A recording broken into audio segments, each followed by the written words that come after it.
What's good, podcast? I'm your host, CJ King, at CJ_is King on Instagram and Twitter.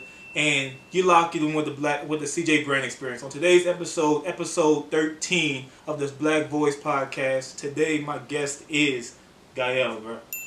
What's going on, man? My name is Gaël Cleophat. I'm his frat brother. Profile, you know. We're Nichols together.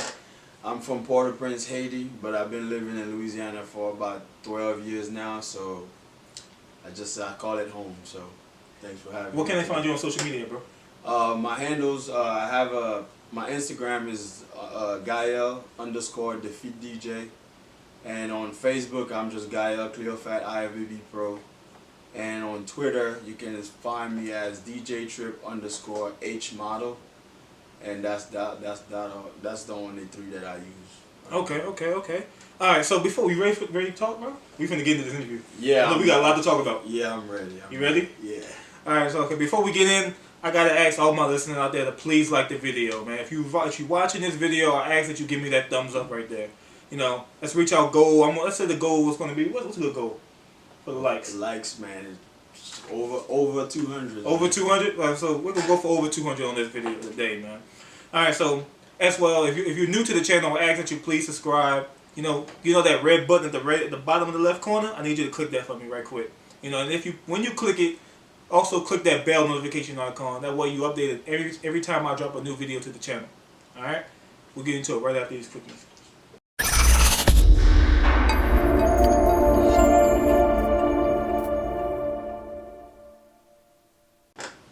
All right. So, origin story, bro. Let's get into it. Well, who are you? Like I said, I'm Gaël. Most people misspell my name or mispronounce it, but it's okay. But it's just Gael, Gaël.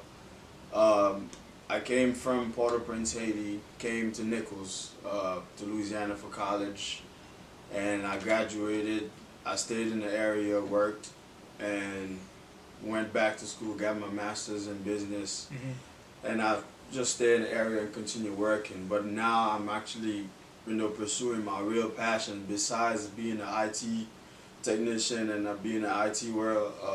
My real passion is really bodybuilding and fitness in general. So I've been pursuing that aside of my normal job. Yeah. I've been doing a lot of bodybuilding, training myself, competing, and preparing meal plans, diet for people, a lot helping people doing their own transformation. So that's what I've been really focusing on, because I'm at this point where I don't want to work for somebody anymore, so I want to work for myself, doing what I like to do, helping other people reach their goals, like physical goals, while I'm attaining my goals, which is build a brand, having a widespread, big customer base, and a lot of people that I can help achieve their fitness, achieve their fitness goal while I'm reaching my goals in the fitness industry. Yeah, man, yeah, that's dope. And it's crazy you said you're from Haiti too. Yeah. I know, like earlier, no, this is the beginning of this year. Well, last year, and around August time, I was actually supposed to be going to Haiti.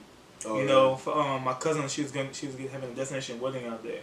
So, but I couldn't go because my mom freaked out and held my passport on hostage for me. Yeah, because actually around that time you were trying to go after. You told me that's right when we had a little uprising in the island. So a lot of people backed out or anything they had planned going over there. I was supposed to go in December. Some stuff happened where I couldn't go, but it's still... But here's the thing, nothing happened. Yeah.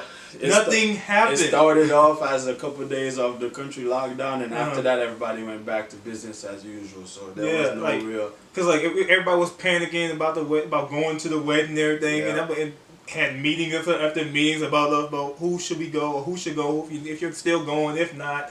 I'm saying, yo, I want to go. I don't care, lockdown or not. I'm going to Haiti. And nothing happened. But here's the thing. And what really pissed me off the most about it was that they let their 4-year-old son go. And I'm like, he's 4 and I'm 26. Yeah, man. If he can go, I think I should be okay. You know? It's usually like, it's usually a day or two where they get crazy about some issue with the government, and then they once they're tired of it, they go about their everyday business. Right. Yeah, but so man, maybe I was also gonna go like scuba diving out there for one day, like take the lessons the and reefs, the coral reefs. You want to go see that? Yeah, because they had the food. I had no problem with not even leaving the resort, bro. I was gonna sit there on the beach, you know, in my flops, just drinking some nice rum all day. That's out of the coconut. That's part of. I mean, you have to experience the resort, but I think you'll have more fun just going see for yourself. You know, have somebody that knows around. Yeah, because you know her dad, he's also from Haiti. Okay. Yeah, her mom and dad were from Haiti. But they were going to show us the thing. But when that happened, they said, we're not going to even leave the resort. So I was fine with not leaving the resort. That would have been great too, because it depends on where you were going to stay at the Cameron. Yeah, the that place would keep you entertained every night. They got something going on, so you probably never have to leave. So yeah. All around the area though, there's stuff to see, like colonial stuff. Like there's a lot of stuff to see from there. Definitely, I would strongly, like I said, don't let the media stop you. If you have a chance to go to Haiti, just go. Just go to Haiti. I'm going to go visit. Don't worry about downtown. You don't have to go there. But make him take you to the places that you want to see, because it's what they show in the media. It's a very, very, very small They don't part show of the everything. island. Yeah. It's a small part. Like if you drive, you might blink and miss it. But when they bring you outside on the outskirts, then you see the beauty of the island for sure. Yeah. All right, so tell me about your bodybuilding career, bro. Like, how did you get involved into that? Like, I know y'all can't see it, but because he got a baggy hoodie on, man's is ripped. Man, for bodybuilding, honestly, it's been like a childhood dream for me. Like since I was a kid, I was always talking about big biceps.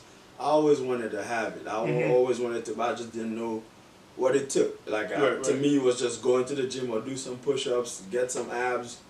That's what I was worried about all through college. I'm in the fraternity, so Greek parties, I had to be ripped to be at a Greek party because I'm taking my shirt off. That was my thing. Yeah. To where I'll go do abs first or train my chest to be ready for a fraternity party. But so that was the motivation. That's where it started. I don't do it anymore. So it got to the point where after school, you working full time. All you do is go home. You wake up in the morning. You go to work. Yeah. You work till 5, then you go home and you say like, okay, you don't have to study, you don't have anything else to do. So what's next? What hobby? On side of bodybuilding, I also DJ, but that keeps me busy on weekends. All right. So on Friday, Saturday, or Saturdays only, I DJ at multiple places in the area, between Last Call in Thibodeau, the Masquerade in the Harris Casino. Yeah. So I move around a lot with that, but that's just a hobby that I have because I love music in general. But bodybuilding was something that kept me grounded to where after work, I'm like, man, I'm sitting at home not doing anything. I go to the gym. And it started off as me lifting every day, trying to get big, trying to be ripped, to actually got introduced by the sport by one of my friends to where I saw he posted a picture of him competing, and that's somebody that I went to high school with. And I was like, well, what did you do to get there? And it's like, well, man, if you ever find out about the NPC or IFBB, just if they have a local show, go check it out. What are those? And it's the NPC is the National Physique Committee. Is the amateur level of bodybuilding shows in the United States and worldwide. Okay. So they put shows on in different states or cities that you're in. And amateur people go participate in different levels, like bodybuilding, which is like the big monsters. They have men's physique, which is what I compete in. They got bikinis. They got figure for women. They got women's physique. They got a bunch of divisions. So it's like men's physique. What? Like men's physique, they really judge on your. It's almost like it's not a. I wouldn't say it's a modeling contest, but it's close because they judge on your appearance, like how you present yourself on stage. Your upper body, because you wear board shorts. Okay. You don't wear the Speedos. The Speedos. So you wear board shorts, and you have to be very well presentable and comfortable on stage to show your muscle, to show what you work for, pretty much. So I compete in men's physique. I'm not big enough to be in the bodybuilding, because I would have to put on another 30 pounds or so to get there. But I went watch the show, and I was like, man, this is pretty nice, I mean, I was a lot smaller then, and I'm like, man, I think I can do this. And then I think it was January of 2014. I told myself I'm gonna be dedicated in the gym every day, 6-7 days a week, trying to eat right, even though I didn't know what I was doing. I was just, sticking to the chicken, the fish, the greens and all that, but I wasn't really gaining weight. I was just really leaning out. And then whenever they posted that they had a meeting, an interest meeting in Louisiana, so I went. Okay. And I met some people there, and I met some of the pros, some people that are, because once you turn pro, you compete in the IFBB, which is the International Federation of Bodybuilding. Okay. I went to the interest meeting, and I met some pros that, told me definitely you should give it a try. You may really like it. And then some people I asked for references, for coaches because I didn't know what I was doing as far as the nutrition. And then I met my coach, and he was like, "Hey man, and then I spent a year training myself trying to get there, but I plateaued.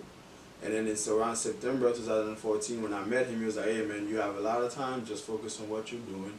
And then come January of 2015, we'll start preparing you." And then I did my first show in April of 2015, where surprisingly, as a novice rookie, pretty much, I won the overall in novice, and I won first place in my class, and I even made it to the overall, but I didn't win it. And everybody that was like encouraged, it's like a little family where everybody encouraged you to push further, to do more shows, to get more comfortable. Because the more shows you do, the more comfortable. Yeah, that's with anything. Yeah, it's like a bug. Like once it bites you, you in it. Yeah. And I went that same year. I did another show. I won my class again, and I got to the overall, but didn't get it. The second year, and then I did one more show, and then that was like a rush show that I wanted to close the year with. I only got second place, and then I stopped. But toward the end of the year, most people would just quit and go back. Now I just kept training, finding out stuff about my body that I didn't know, how certain food react to my body, and I started just eating better, training more, feeling better about myself. I drank a lot less then. And I actually was finding something to do after work, to where I started reading, listening to podcasts, reading about bodybuilding, reading about foods, reading about nutrition, what food does what. Well, yeah, that's your craft. You have to learn more about it. You have to study it. So I started learning about my body, and from doing that, the following year, I started helping other people, just helping friends out, and then when I decided to compete again, one of my friends was with me, a dude that never worked out a day in his life, decided he's going to start working out with me to do his first bodybuilding show. And at the same time, I was going through prep for my show, so I helped him prep himself. And surprisingly, I went back to that show. I actually won the whole show. I won the overall in men's physique.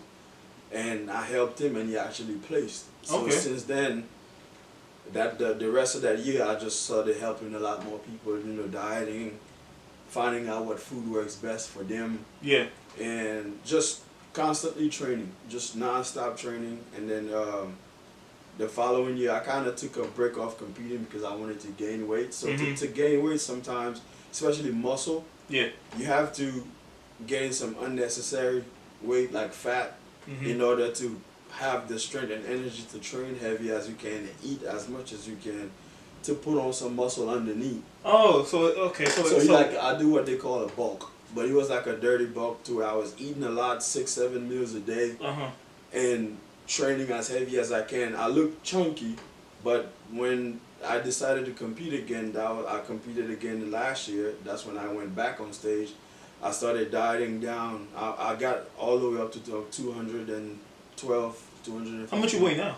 Right now I'm only 195, but damn. So you like fluctuate all the time. Yeah, like right now I'm 195, but I look big because I'm lean. Okay. But if I'm at 200, I look like my face will be big, like I'll have a belly or something like that.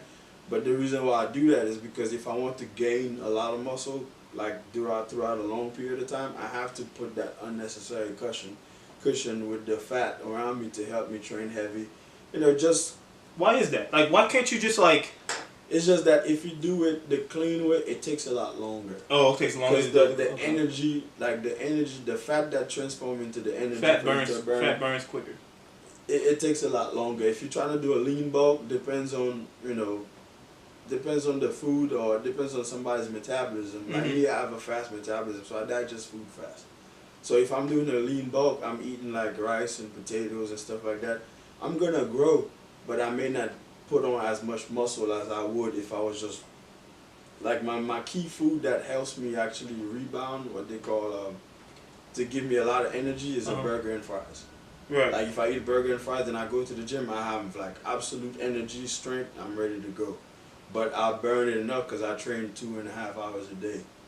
Ew. But so it's serious when you go to the gym. yeah, Ain't no selfies in the mirror. Or... Nah, if I have time for one, I might sneak one in and there while in between, like while I'm drinking some water or something. But I do a lot of I spend a lot. Actually, I love the gym. On top of loving bodybuilding, the gym is my sanctuary to it. That's where I calm down. That's where I put the rest of my day away to where I can train and I go home and I know I'm on a clean slate for the next day.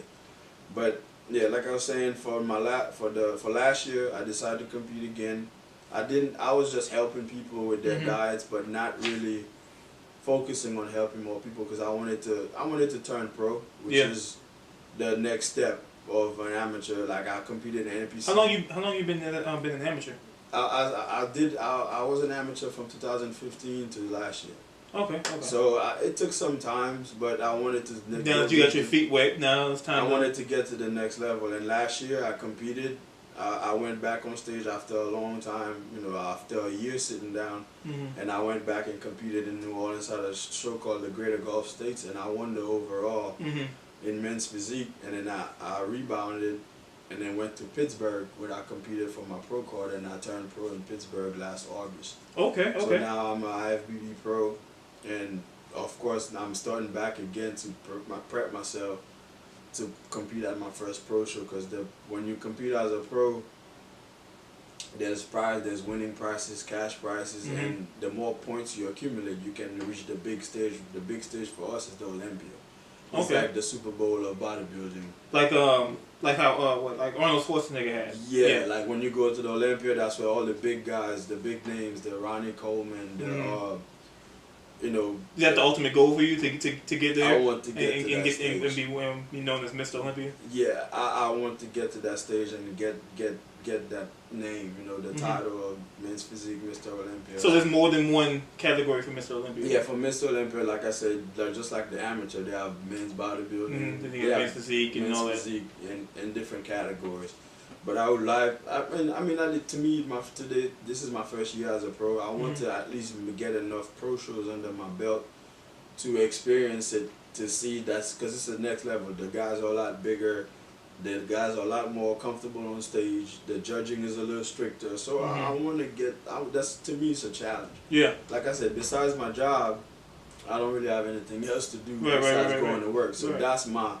Yeah, and then, once you get to that level, there's gonna be so many doors that opens up to you as well, Right. And that fitness industry got a lot bigger than it used to be, especially with the social media. Oh yeah. So like everybody and their mama are training now. Right. So it's like if I can get the exposure from being on the big stage, then yeah, because it's gonna give me an opportunity for more people to see me, then I'll be able to reach out to more people and help. Get more clients and clients and help more people. Because right now, just because I'm not gonna lie, I turned pro in August, and it got around in the town, like in Homer, Thibodeau area where I live, and I picked up some people that I'm actually training for their first competition. Right. And other people that I'm training for lifestyle. People that just want to lose weight. Or people that the summer's about to come around. They want their summer body. Or people want to lose weight for a wedding or something like that. I had a client before that had a trip to Punta Cana. Dude, like, man, I know I'm not gonna have enough time to be shredded, but I just want to lose my gut before I go.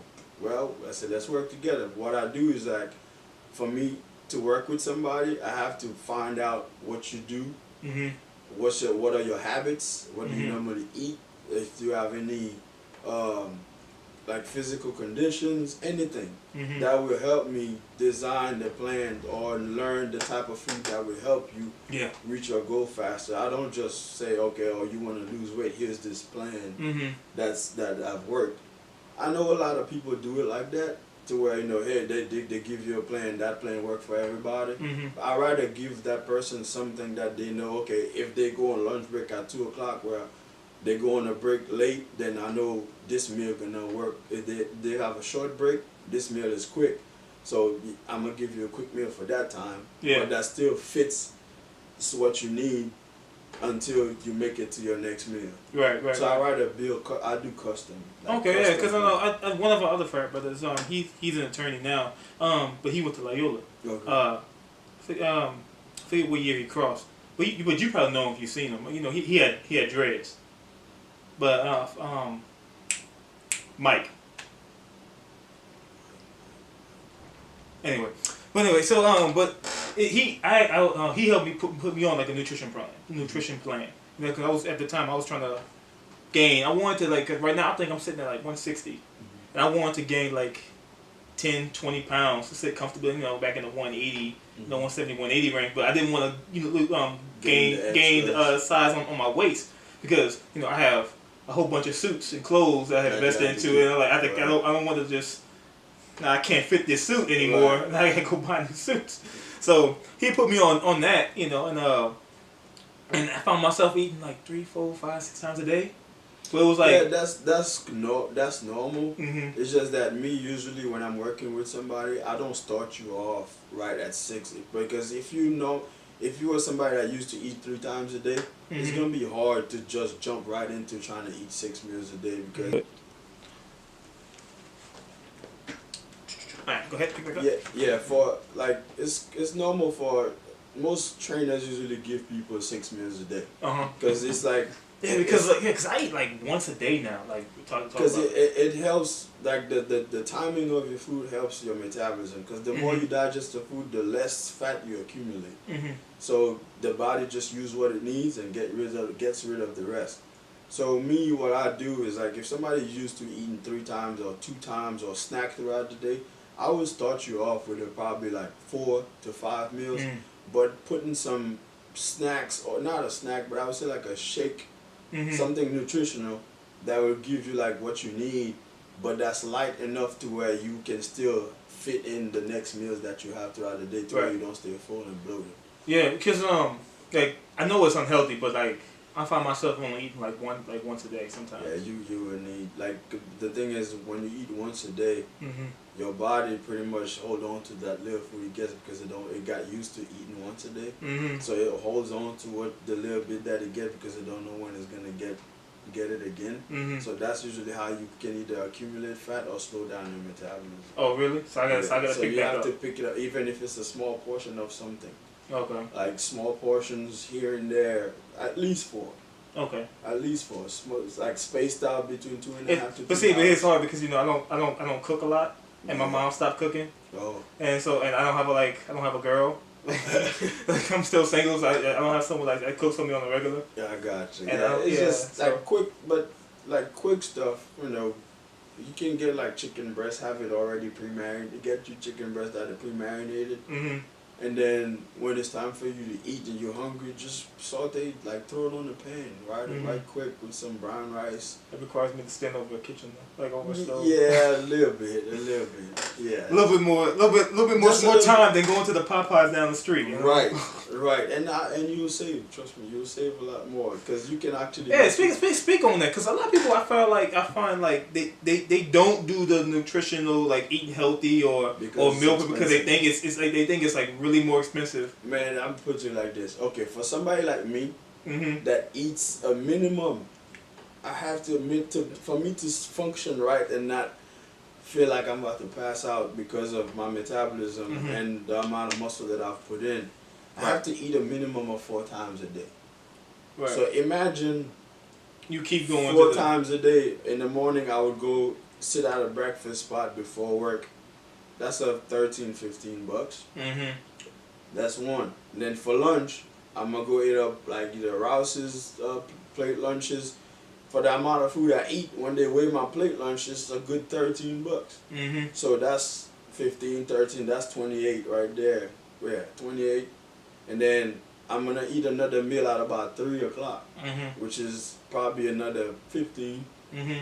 So that's giving me what? A little bit over 30? 30 something. And then at night, a 4th meal, let's say I go pick up Popeyes for $8-9. So that puts me close to, $40 to $50. A day. That's one day. That's one day. So if you're on a meal plan, for example, like some of my, like for example the one that I'm about to be on, let's say you do all your grocery shopping, like spices and all that. Let's say we don't include that, the actual food that you're gonna eat. Okay. On a week for me will be close to about $80.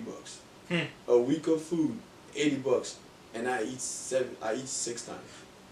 But do you like get I, all the ingredients, or you go into the frozen food section and getting the lean cuisine? No. I get like rice, I get chicken breast, potatoes, and everything gets cooked, and then And you just divvy it up for the week. And then the thing is, for us bodybuilders, we eat portions, like weighted portions. All our food we have to put on a scale and have. Wow, we have to weigh our food on a scale to see what, like, for example, for me, chicken, it has to be 7 ounces of chicken. So I put on. Why y'all gotta weigh it like that though? Because it goes with your body protein, body mass, not body mass, body weight, and protein. So let's say if I weigh like 190 something or 195, then I have to consume over 190 to 200 pound to 200 gram of protein in order for me to maintain the muscle that I have. Okay. So I have to account for my body weight with the protein chicken, ground meat or ground turkey, I have to weigh those in order to have, and then the carbs usually either the same as your body weight if you're trying to maintain, a little higher if you're trying to bulk, lower if you're trying to lose, like shred down or trim down a little bit. So we weigh our food. So for me, in a 7-day period, I will eat 6 times off of the $80 that I bought all those foods and cooked and weighed and put it in the fridge ready to where I'm hungry, I'm not gonna get up and cook. I just throw it in the microwave and I eat. But doesn't that get like tired? Like tiresome? Like you eat the same thing over and over again? Yes, it's just that's the price we pay for. That's the discipline we pay. But for somebody that's doing like lifestyle, it will vary because as long as it fits. I'm not gonna say as long as it fits your macros, but as long as you're eating something clean, lean, with not too much grease or butter, then you can vary. You can either use chicken breast or you can do salmon. You can do salmon here.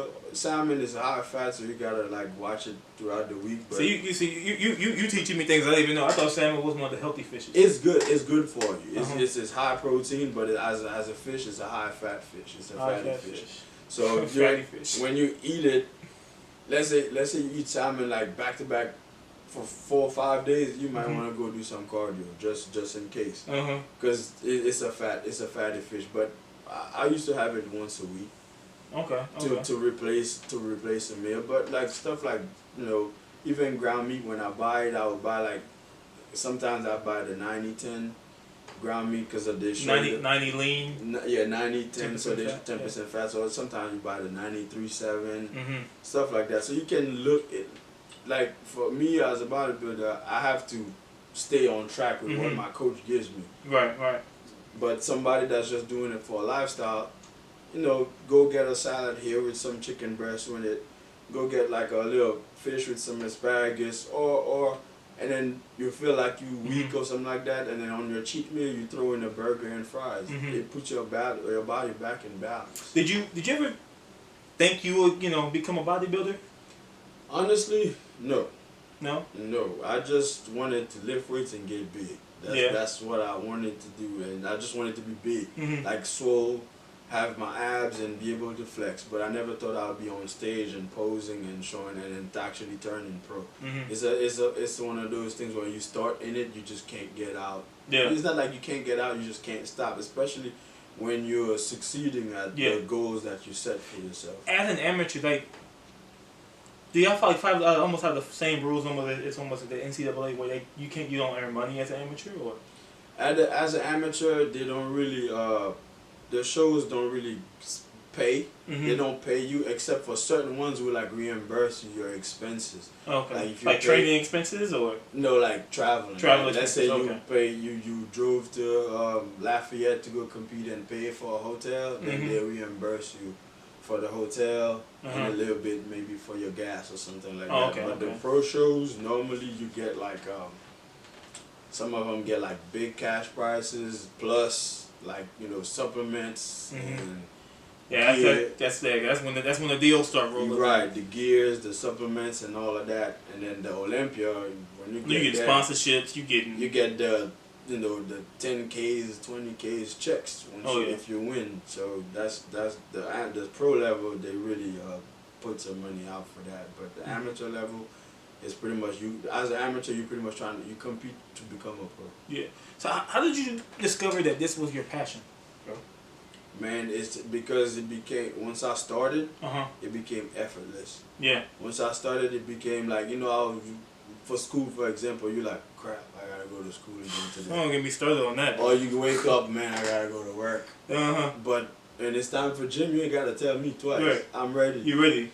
Man, when my coach messaged me last week, hey, so it's about 12 weeks out. Ready? You ready to start? I was like, yep. And then they send me my meal plan in the email. I'm like, let's go. They said, I'm ready. Like that's what I've been doing, therapy. Make sure my body's responding right. Okay. Training. I do a lot of every now and then I do boxing cardio that helps me.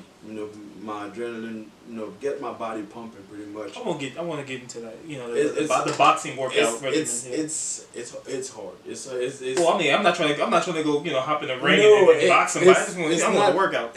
I'm not trying to be a boxer, but it's a lot more than I thought it would be. Is it? Yeah. Yeah. It takes like your whole body gets it. Like it's a full body workout. But I like it because it helps me shake back. So I start my prep on Monday. I'll be going up. Like I'll probably be dieting for at least the next 4 months because I'm competing coming up in April. Then I'm probably gonna be rebounding and to go for another show again. So it's just I didn't know it was my passion until I started because I don't have to struggle to do it. Yeah. Because it become like, oh, I gotta do this. I want this. It's like the minute you start, you don't feel like you rush or obligated to do something. You just do it. So we were talking about what were we at? Yeah. No, you asked me how did I discover it becoming my passion, but like I say, it was effortless. Yeah. I just do it. Like it was. After work, all I wanted, like usually me, I'm programmed. I became like a robot, which is good or bad, if depends on how you look at it. But I get off from work at 5, I go home, I eat, I take a nap, I wake up, I eat again, and I'm at the gym till I don't know when, cause I feel free there. I'm even if I'm not training the entire time, I do cardio, but I also because of turning pro. And because of being a competitor, most people at the gym know that you are. You spend a lot of times talking. At the gym? Yeah. I don't talk when I'm training, but let's say before I start or at the end of my training, I'll be giving some tips or advice or what worked for me. Because not everything works for everybody. Yeah. So whenever I get asked advice or opinion, I usually say, okay, this is what worked for me. Maybe you should try this, maybe you should try that. But you spend a lot of time explaining, what you did or what happened or stuff like that. But I spend a lot of time, and now that I'm training other people for competition, so they come and train with me. So between the two of us, y'all got the gym on lock. It's like a club now. Yeah. So we like, supersetting and whatever it takes, pretty much, like trying to and then after training I usually do like a posing session because you don't want to get rusty or get stage fright and freeze on stage, because the way it's set up is like all the judges are right in front of you with this big old bright lights. And what do they judge you on? Like they judge you on, one is presentation, because I believe it or not, I'm a black man. But you have to get spray tan to compete. Spray tan? Yeah, because the stage lights are so bright that if you go out there with no darker color, that it pretty much washes you out. Like it don't show no definition. Oh, really? No cuts or nothing. So so you basically like cover yourself with almost like baby oil, pretty much. Well, that you have to be a little shiny, but you have to have a darker coat. Okay. Like your body has to be like that's why a lot of Caucasian people, when they compete, they have to spray tan, they go harder on them Mm-hmm. because they have to get darker, pretty much my skin complexion for their definition to show me. I just get 2 coats, Mm-hmm. and I have to. So they judge you on that, how your definition looks. Yeah. your definition look, how the coat flows with your body, the color of your shorts, if it matches what you know, all that comes into play. And wait, they judge you on the color of the shorts? not judges on your color, the shorts. Like some people, certain people, like certain color don't really match their skin tone. Mm-hmm. So it may be off. It Okay. may show off, or the shorts might be too bright, or not really the style that the competition is based around. Mm-hmm. So for example, like back in the days, people used to wear plaid shorts. It won't really take, because it's mostly those Hurley or Billabong board shorts. That's the style they're going for. It's like a surfer style shorts. Okay. So if you go with a short that's not that style or something like that, you may get points taken off of that. But they judge you on your overall presentation and how comfortable you are. You have to be able to be on stage, present yourself, smiling, Mm-hmm. and flex at the same time. Even though you're cramping, you have to keep smiling like you're not. So you have to be like, present yourself, but your entire body is flexed.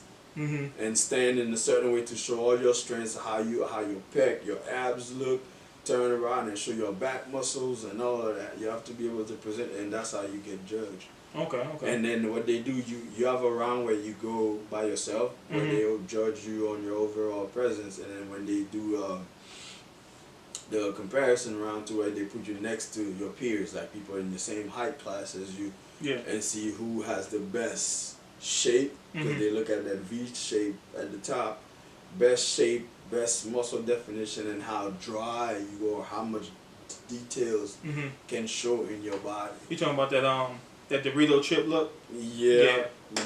The upside down Dorito, that V taper. The superhero look is what they call it. I Yeah, think. the action figure. Yeah. If you can have how crazy your abs can look. And So that's what you got right now? No, No? I'm not there yet, but I would get there in another maybe 6 weeks from Mhm. now. I'll probably be there. But right now, because of off season, I'm a little dry. Mhm. Not dry, but I'm like lean upper, but my stomach is still Yeah. holding some fat. So how would you advise somebody to like get into that industry, or if they want to like get the discipline to like work out more often? If you're looking into competing, Mhm. I would say before you even start, go watch a show. Mm-hmm. Go watch a show, and then after you watch it, meet, because competitors, that's one thing about us, is we are very open. We're Mhm. quick to stop and talk to somebody. Like a lot of time when I won my show, people will stop you and talk to you and ask you how it was.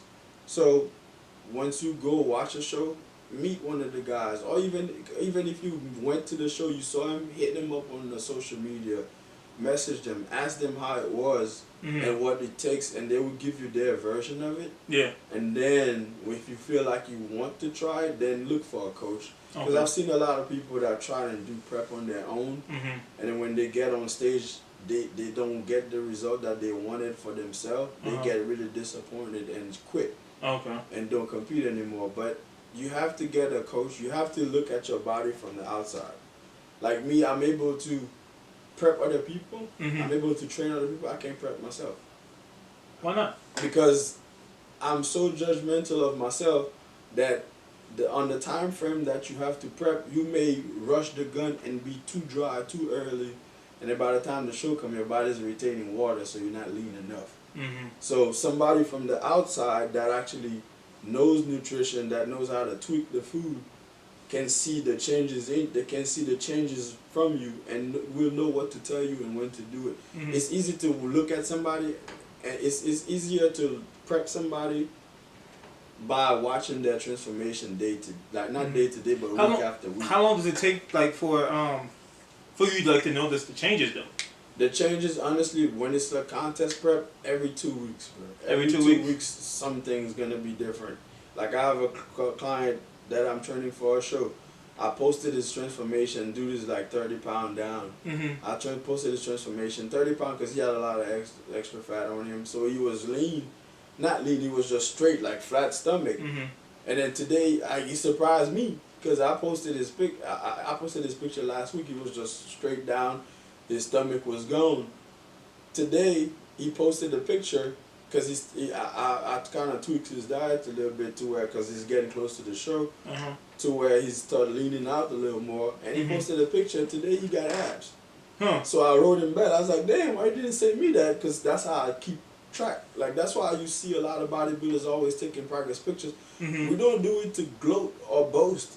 That's how you're able to see the changes in your body, to keep track. Yeah, we spend a lot of time in the mirror looking at it, because that's how you're able to see the changes. Because somebody else from the outside gonna be like, damn, you lean out. But they don't see you focusing on certain details. Like, that's why it's hard for somebody to prep themselves, because me, my key is like, when I'm prep, if I'm at prep, the reason why I know I'm lean is on my face. You see it in your face? If my face goes like, if I look like a skeleton, I know I'm dry. Because all this sucks in and this goes down. If I'm not at that point, I'm paranoid. If I'm not at that point, I'm like panicking. I'm like, okay, something is not working. So instead of me having to worry about that, I'd rather have a coach that knows, okay, don't worry about it. You at the 6 weeks mark. You still got 6 weeks left. The food can do this in that time frame. So the other people that I'm prepping, they get paranoid because they're looking at themselves like, man, I got 11 weeks.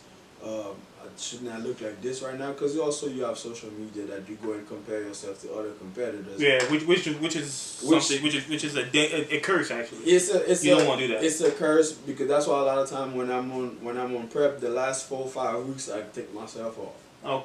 Even though I'm a pro, I still compare myself to other people. And if I'm not looking a certain way at a certain time, I panic. But everybody's bodies react differently. Like me, I probably look like a dead body all the way through the day of the show, and then that night when I actually carb up, I look big again. But it's just certain people have to do it either early on or later on. So it varies for everyone. That's why the diet is what makes the difference, because it has to be custom to what food works to fit them, for that person. And like I said, my client, he showed up, we showed picture with abs today, and I'm like, I didn't prepare for that yet, but it looks like that means it's working. So we're just gonna tweak a few more things to make sure that he retains enough muscle to where when he get on stage, it's not completely flat. Okay. And that's what you don't want also, to go up there. You can go up there full blown abs, but if the muscle is not really poking or showing like hardness or anything like that, popping, somebody else gonna win over you. So it's just timing. In this process, timing is everything. Like timing your food, like eat at the right interval. Don't let yourself go too hungry. So that's why I'm after 2 hours, I'm like, where's the food? Right. My body is programmed for that. Like, I eat. You got alarms in your food? Well, now I don't even need the alarms, because my body tells me. Like, if I eat at 8, I'm gonna eat again at 10:30.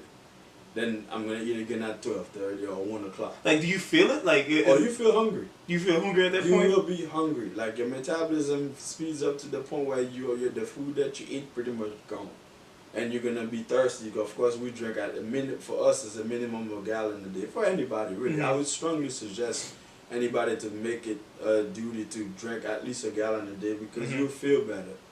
You'll feel a lot better. You'll feel your body functioning better by drinking a gallon a day. But for us, sometimes 2.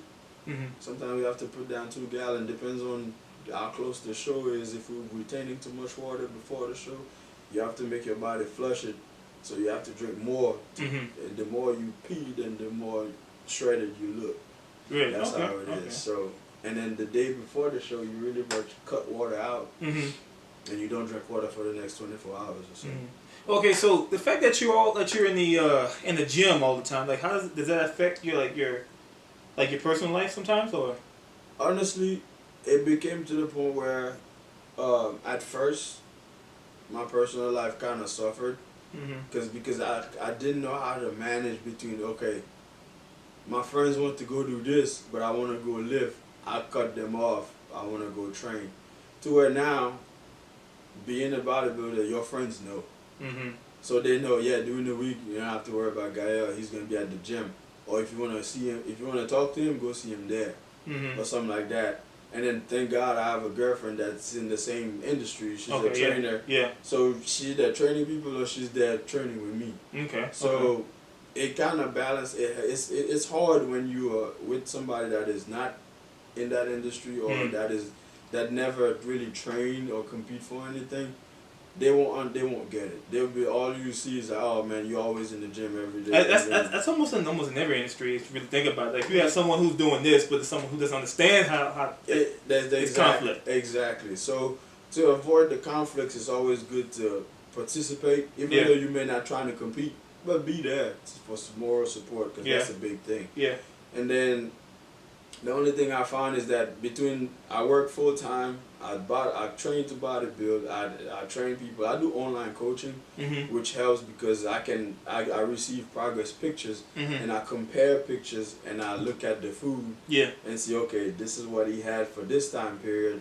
I'm gonna try this food at this portion and see what it does, and while calculating the weight loss that he had between that time period. So that's what I do, which is online coaching. So we spend a lot of time. I'm not saying we, which is my girlfriend. She's a trainer. She does online coaching too. So we spend a lot of times on our computers looking at pictures, comparing pictures, and then tweaking diets and send back to clients for them to do. So we work on that, and then on my training time, I train. And then on weekends, you know, we set our times. Okay, on weekend, if I have to go DJ somewhere, then we would go have date night before I go play, or date night after I play. We go to New Orleans, I go DJ at the casino, after the casino, date night. Right.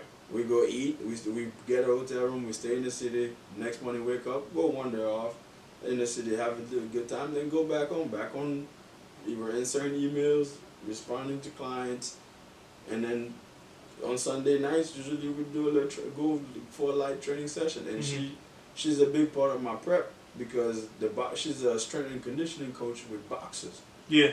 So I've never did it, and it helped with my shoulders, it helped with my full body development because I never really did any. I played basketball, I ran track, but after high school, I never done any hardcore physical, high intensity workout. I just used to just lift weights. Okay.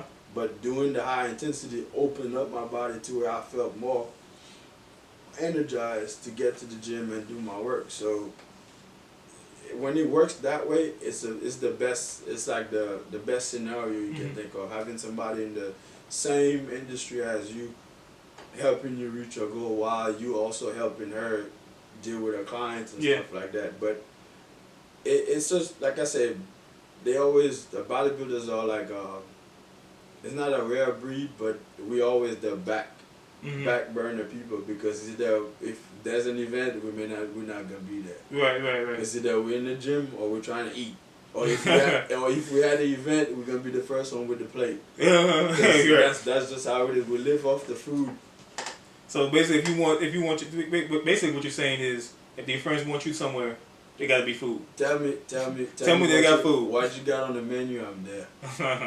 But at the same time, too, you know, I'll make amends. You know, if it's something that's important, like I get invited to a wedding, you know, I'm gonna probably not train that day and go to a wedding. You know, like for example, like last night we were supposed to go train, and my girlfriend came home and she was having some back pains. No, I gotta make sure she asked me, are we gonna train? I'm like, no, you gotta feel better first. You know, that stuff like that a precedent. If you don't, that's love right there. Yeah, if you don't feel good, and feel good to put in that 100% in that workout, don't go. Right. Because that's how you hurt yourself. Yeah, you're gonna do something, then you pop a muscle, then you can't go at all. But granted, sometimes you get off from work and you're tired. If it's just exhaustion, not body pain, drink some coffee or take a pre-workout. Still go get it in because you'll be happy once you're done with it. You'll be mad if you didn't go. Yeah. But if it's like, you know, you have a body pain, or you have to go meet someone, or you have like my family. If like I'm from Haiti, so I'm the only one who live in Louisiana in my family. So if my family said they come to town, I'm not gonna go train.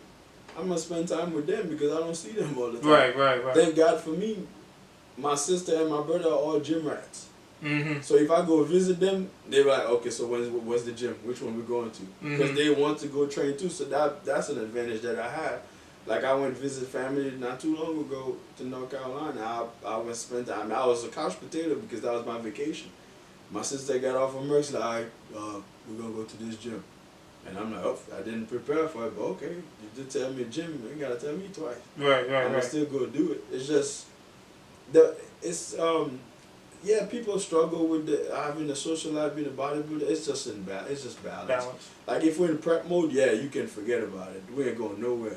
It's gonna be. It's all about all. It's gonna be that 12 weeks. You got deadlines to meet. Yeah, it's gonna be that 12 weeks where all I'm gonna be doing is worry about when the next 2.5 hours when I'm gonna eat my next meal and when the gym time comes. Right. But if we're not off season, we do a lot more. Okay. We have actually big social life really because I was pretty much out every weekend except for if we're tired, we just sit at home and have movie night or something like that or watch TV. I watch cartoons anyway, but watch TV. But once it's prep mode, yeah, we have a goal, so we're gonna lock in all the way up until that time, and after the show, well, we back to normal people again. Yeah. So it's just a balance thing, really. Okay. So now that you're declared pro, what's next for you? Right now, like I said, I'm honestly working on building my brand as a trainer and trying to help people reach their goal. Like I say, it's not an easy thing. To be shredded bodybuilding wise, but to be comfortable with or without clothes, that's what I'm trying to help people do. Okay. I'm knowing people that can go to the beach and won't take their shirt off. I'm one of those guys. Especially if I'm next to my brother. I'm from the island, so I'm never not used to that. You know, people back home, you go to the beach, some of them down to their speedos. As a kid, I was.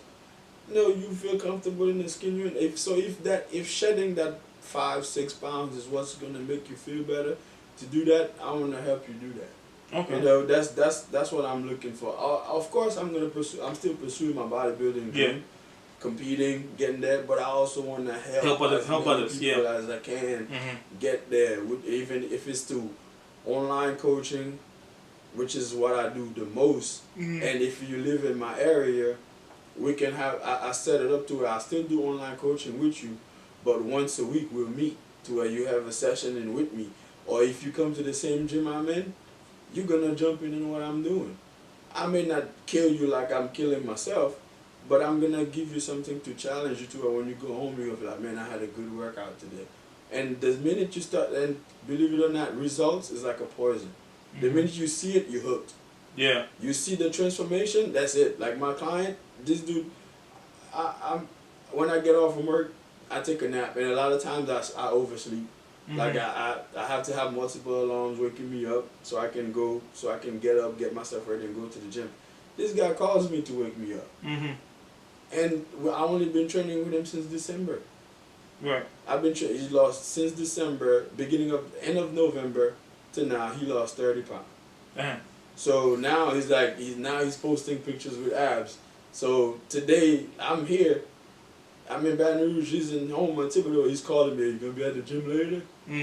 So I'm like, well, I guess I'm gonna have to go. Yeah. Because I want to also be able to lead by example. I don't want to back out on the people that I'm trying to help. Right. So accountability. Yeah. So that's another thing for me.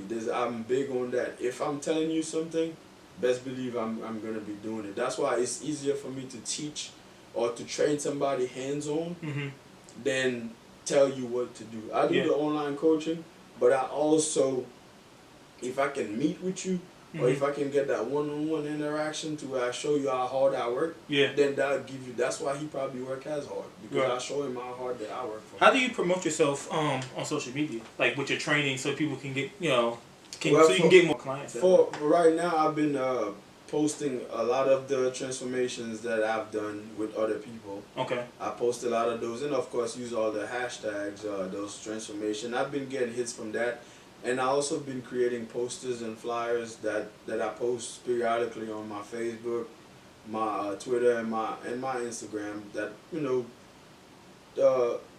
just stuff about my trainings, like what I offer, email to contact me or just DM me, and then of course I post in my story when I'm in the gym or any exercise that I'm doing. Every now and then I get somebody to record it.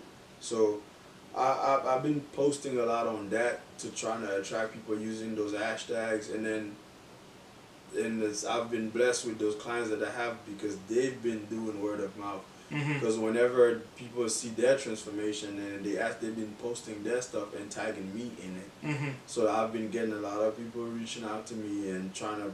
Some of them are skeptical, and some of them wants to compete. So, and what I do is that most of the guys that come to me, I take them hand on, and see what their goals are, what they're trying to achieve. If it's something is crazy and unrealistic, I'm gonna tell you, it may not happen at the time frame that you want it to, but if you start now, you're eventually gonna get there as long as you don't give up. Right. And then when the ladies come to me with my transformation, even though I can, but my girlfriend is more, I would say she's more in tune with women training. Even though she trained boxers, she prepped for their strength and conditioning. She's good at women nutrition, so I let her take care of that, like the nutrition part, and then me, I do like the workout. And of course with her, we work on the workout for that for the ladies. So that's what we've been working on. As far as like we each promote ourselves in our trainings. So I promote my services, which is like contest prep. If somebody wants to lean out and get shredded or gain muscle, bulking. And she promote herself as the same for lifestyle change. Or if somebody wants to try like vegetarian, pescatarian, she does that. And then we also offer what they call a couples package, to where if a husband and a wife come to us and say they got a trip, we work them together to where we build a package for them that allows them to, their foods are kind of similar to where when they're prepping, they can prep all the food together, just their portions are different. And their trainings, we build their trainings to where they train together.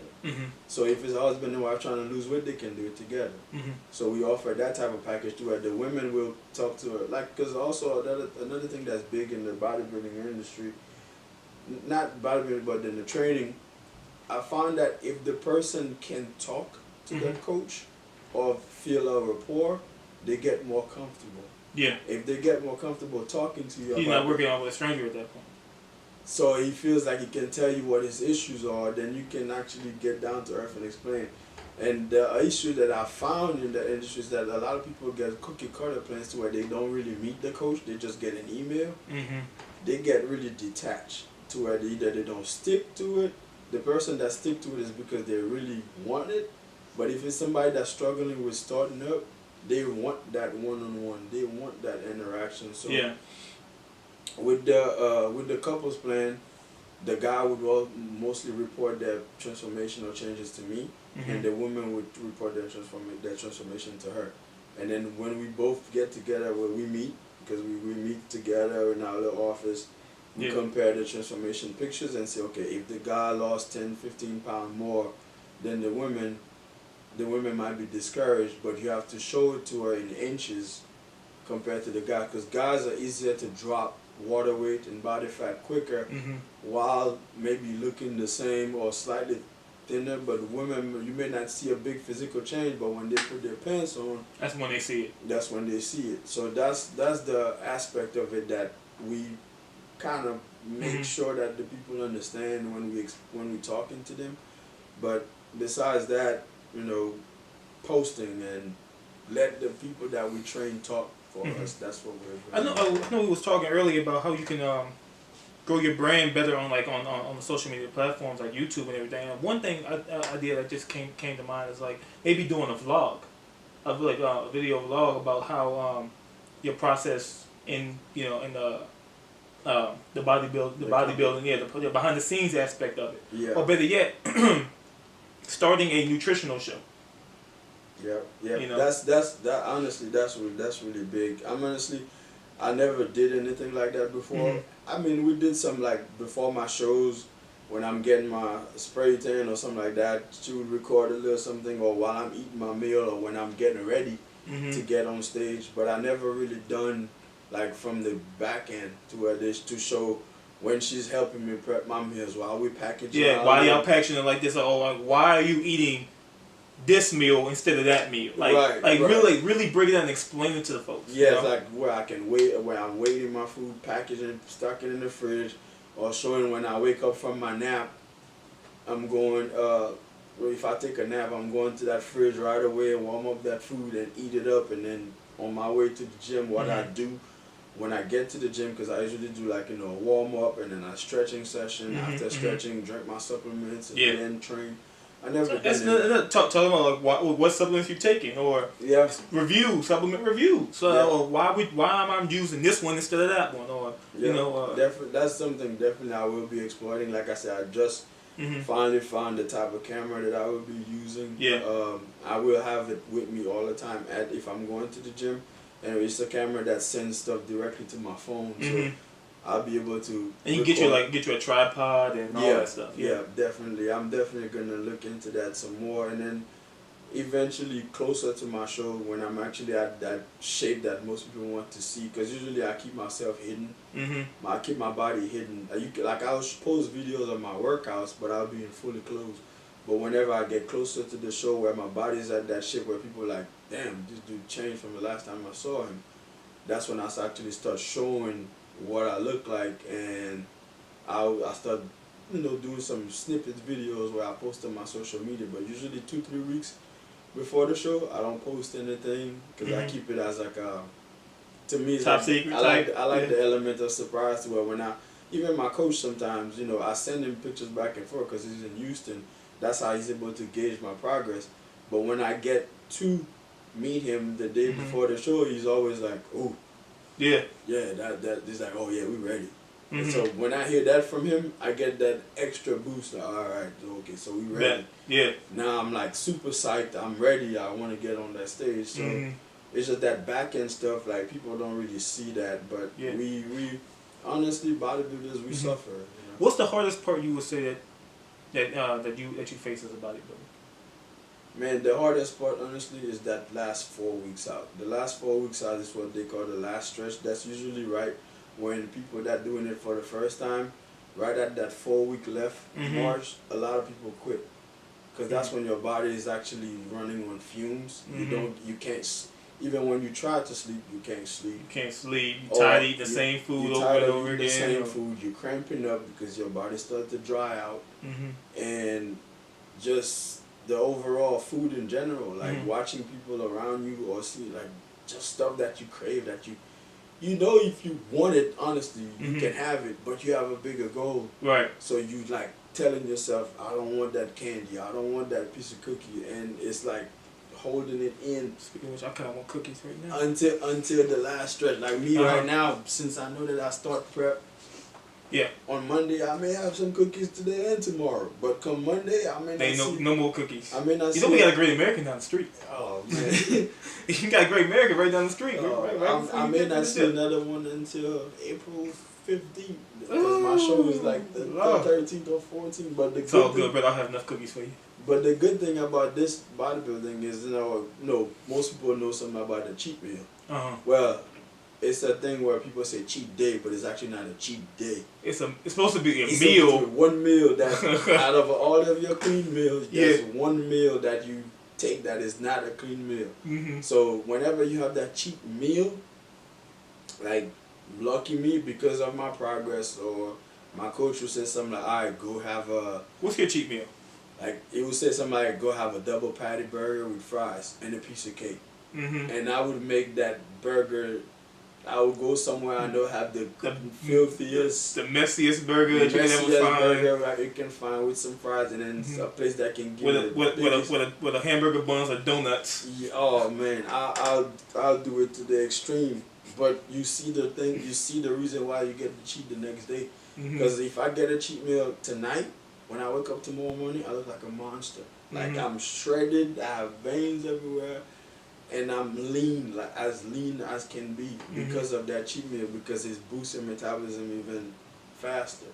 So when we get those meals, that's why you see like people like The Rock, sitting there eating like pallets of sushi and then pieces of cakes because he ate clean all week, and then he had that one meal that you can go all out. So we go crazy on that meal. So those meals, that's usually when we don't. Wait, so you're saying sushi's a cheat meal? That's not a healthy thing? Yeah, we do that as a cheat meal. Like That's a sushi's a cheat meal? Yeah. What? I thought sushi was mind blown. Yeah, so we do sushi as cheat meal for sure. Burgers and fries, or I would do like a whole large pizza. This whole time I'm sitting here thinking sushi is healthy. I mean, it is. It's like a clean. It's cheap. A clean cheat. Yeah, it's a clean cheat because it's high. It's high protein one, and then the rice, that's high carbs. Okay. Because each roll got a good bit of rice into the amount of meat, like the meat that you eat in it. So, like me, I don't really eat like the raw stuff. So, like today, like talking to you right now, when we leave here, that's where we're going. So, you getting sushi today? Sushi masa today. So yeah. But yeah, it's like the cheat meal. It's like all week you work hard to make. That's your incentive, yeah. To make that progress to where when you send that picture to your coach like, yeah, you need a cheat meal today, and then you're like, what do I eat? And they tell you between. Sometimes. So you get limits for a cheat meal? Well, no. Sometimes sometimes I don't want to go crazy, so I tell him what you think I should get, and then he will tell me no limits. Then that's when I go crazy. But if you tell me, yeah, you need like red meat, you need like double patty burger, fries and piece of cake, and or something like that, then I'll eat that. But sometimes I go overboard. Like I do it to where I have to stay at the table, like can't breathe, stuff like that. Like but large pizzas. That to me, that's like the reward at the end of the week. Yeah. Like you work hard this week. That's y'all Friday. We get that on Sunday night, and then just Sunday night after workout, you get that cheat meal and you go to bed. You wake up the next morning, that Monday when you get to that gym, all weights are light, or you throwing weights up, like you feel like you can max out. Superman. Yeah, that's what it feels like for us, man. Okay, so talk about your DJ thing a little bit. Oh man, yeah, that was a hobby that I picked up when I was back in Haiti. Just hanging out with friends, really. Like one of my friends was a DJ. He was playing at different places, and me, I was always with him. Yeah. And we actually started with like what they call the cyber DJ, where we were DJing and we were DJing on computers at home. And then I used to use like Denon CDs just to play at home. Yeah. Because I like music in general. So I grew up with music with my dad. So I like music in general. And then I was always at his house. We were mixing, mixing. And then he started playing at different places. And one time he got double booked. And he was like, man, I can't lose it. I can't lose that other gig. It's just I'm coming in late because when I finish, just go start that one up for me. And I'm like, huh? Really? He's like, yeah, just go play. I went in. The people liked it. And I just like, well, and then he paid me part of what he was getting paid. So I was like, well, I can probably start doing my own. But I was still playing under his label, or his name, to where like he was playing at places, and then I would go do the other spot. Like, so, and then after that, my name came out. The Trip name came out because I was this big when I was younger, clumsy as hell, always falling over, tripping over. So I came. They gave me the name. My cousin gave me that, and he told me, no man, just the guy that just told me, man, just use your name. And I was like, all right, cool. I started using my name. Next thing you know, I was playing like birthday parties. I did a few like, what do you call it? I did a few like nice events back home. But when I came to college, I brought my stuff. I brought my laptop, but I never really played here. So I was like, man, I'm gonna just focus on this 4-year school and not worried about it. And then I think after I graduated, I was working. I was just getting me because I wasn't doing anything after work. I told you I was bored, so I started working as a bouncer. Yeah. At a club downtown Thibodeau, but I always had my equipment at home, posting videos of me playing. And then the owner one day was like, man, why don't you DJ? Because I had stopped working as a bouncer. He was like, well, don't you DJ? Why don't you come play on us Wednesday night? And I was like, okay, cool, I'll give it a try. And then I spread the word, told a lot of my friends, and a lot of people came. And I had a good time playing. And then they call me for the next Wednesday. The next Wednesday. The next thing you know, they cut out the Wednesday, and they told me, well, we're gonna get rid of one of the DJs or whatever. You should come in on a Friday night. And I actually built that Friday night by, like, you know, on the strength of my friends, bringing friends and bringing people, and it got really busy. And next thing you know, I was one of the resident DJs at the club, and it's been going on for 6-7 years in the States now. Right. Just playing. I've been all the way to Destin, Florida. Do you document yourself as you DJ? Like, do you document yourself as you DJ? Like, as you like in the booth? Yeah. You know, with like a camera around you on the I table. take pictures or I record little snippets here and there, but sometimes I'll be so soaked into it that I don't even think about that. I just play. Like, I play a lot of college nights, like in Thibodeau, Last Call. I play in Hammond. I played. I used to play at the Office in Baton Rouge. I was resident at Republic New Orleans for about 3 years. Now I'm at Masquerade. Been there for 3 years at the casino. I went all the way to Destin, Florida to play. So I've been keeping busy with it. I'm on a constant schedule to where, like the casino, I'm there at least twice a month. Last Call until I'm there 3 times a month, and then every now and then I go to Homer or I go to Hammond at the Buzz in Hammond to play. Yeah. Okay. So it keeps me busy. It definitely keeps me busy. That's why people don't understand how I do bodybuilding and DJ, because I have to stay up late at night. Yeah. To be a DJ, but it became, like I said, it's one of those things that's second nature. To where I just know, if I know I'm about to go DJ somewhere the day before, I'll go download music or listen to what's new. And then I don't prepare a set per se. I just download what's new or what's on the radio. So I usually get music before they come on the radio, but I just listen to the radio and see what's popping. Yeah. And then when I go play, I just feel for the crowd and play. I never really prepare a set to say I'm gonna play this exactly. I go in and I see the crowd, the way they react to what I play. I just keep them going that way. I've just been having fun with it, really. Do you do you collab with like other artists, in the music industry? Like, no, I've never done that. I've just worked with other DJs, like doing like back to back or duo tag team DJing, but I never really work with artists. You know, I don't think I have time to, bro. Because you got the DJ. I mean, you got the bodybuilding thing too. You have to sit there and record and stuff like that. I don't think I'll be able to unless I take a break from something. Yeah. You know? But right now, DJing is like, it's not in the back burner. I still do it. It's not a priority for me right now. Yeah. All right. So, you got any merch out there for you? Like promoting your brand, like on like the bodybuilding and the. No, not yet. I'm still working on a logo. Still working on a logo? Yeah. You know, I know somebody. I know some people who make fire logos. So. Yeah, I'm gonna hit you up for that, because we're trying to come up with a logo for our group. Because we have an AG Fitness. Yeah.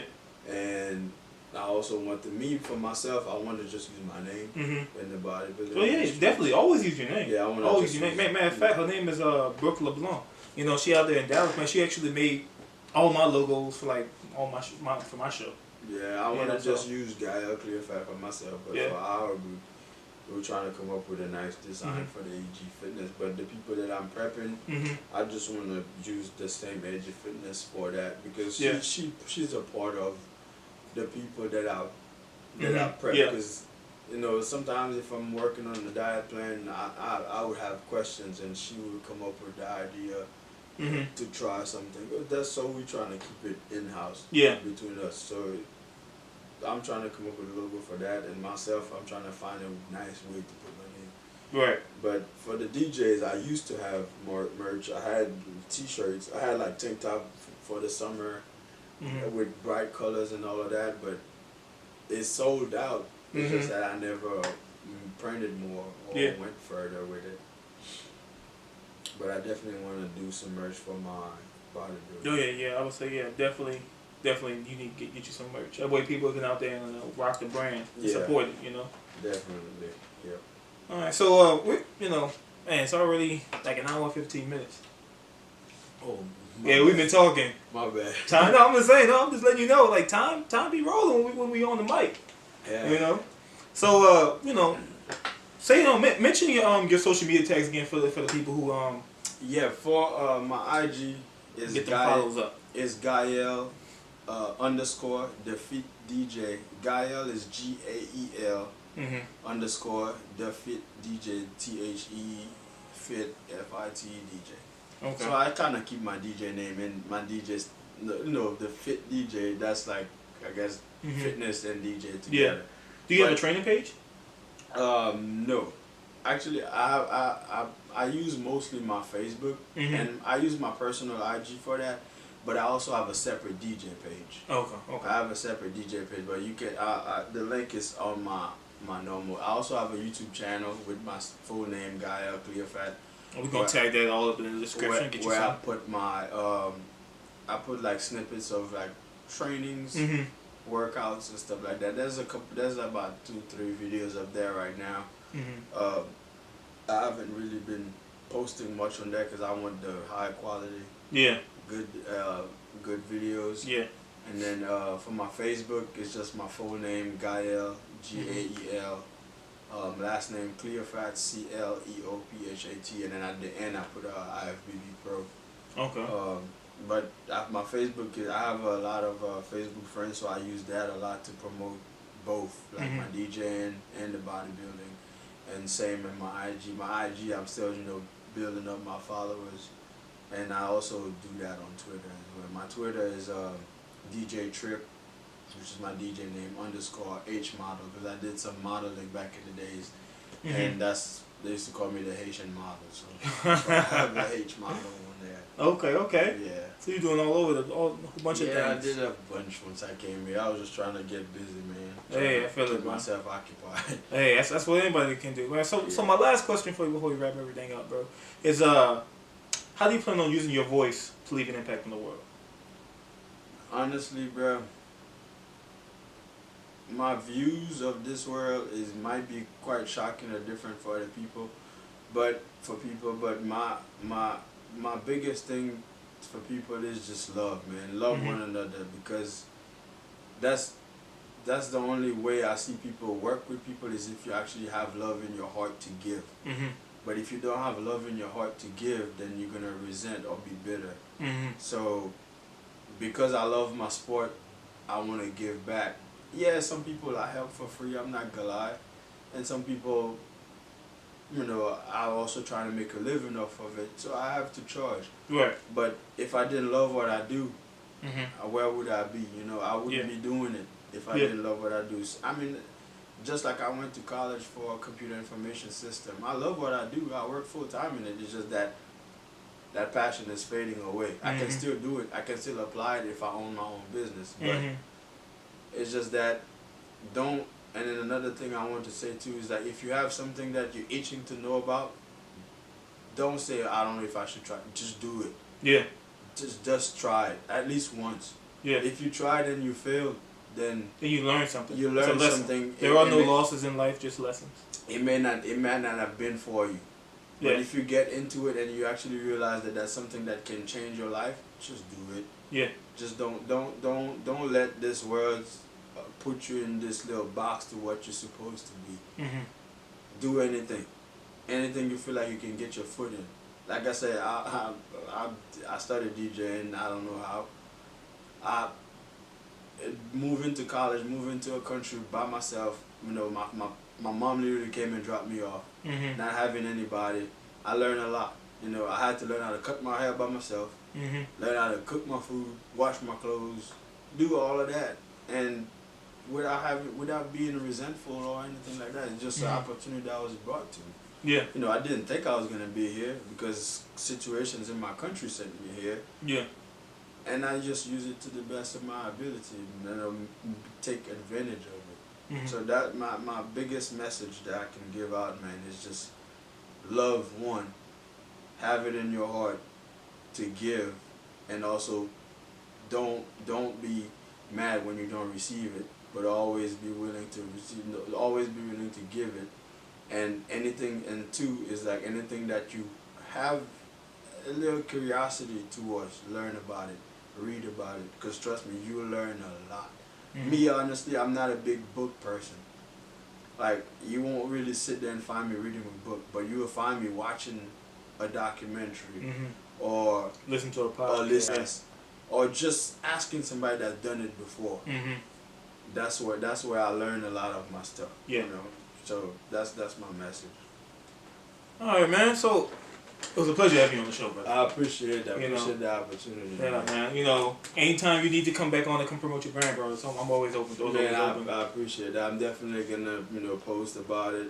Get people to look it up and check you out. I definitely appreciate that. Appreciate it, man. You know, after you, cause when is your pro show?